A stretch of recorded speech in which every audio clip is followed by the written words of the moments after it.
All right, everybody, I'm going to go back and kind of backtrack on stuff from last week and then create another video on the new stuff this week. So I apologize in advance if you hear this one grumbling a little bit or the other one that's behind me.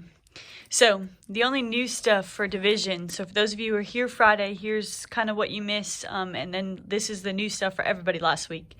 So for division only, your first step is to keep, change, flip. So if you have multiplication, you don't do this step first. You go right to where we go to next.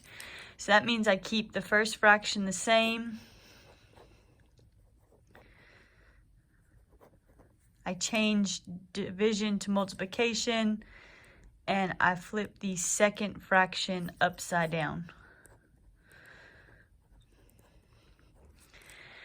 Okay, after that, just like last week, I try to simplify everything possible. So we're going to try to factor, and all of these look like they could be x factored. So I'm going to go down here. That would become x plus 5, x minus 3.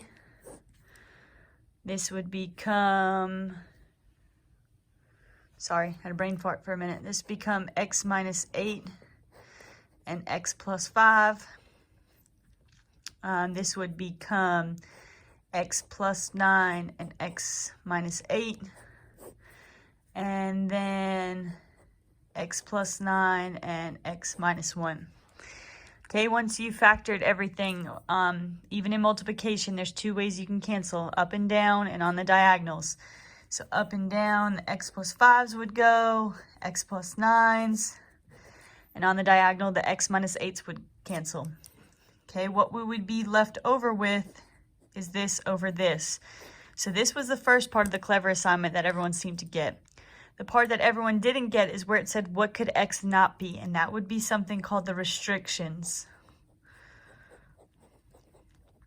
So once you get here, whatever's left in your denominator, that will help us set up our restrictions. So we set it equal to 0 and solve. So the only restriction here is that x could not be 1, because if it was 1, that would make my denominator be 0.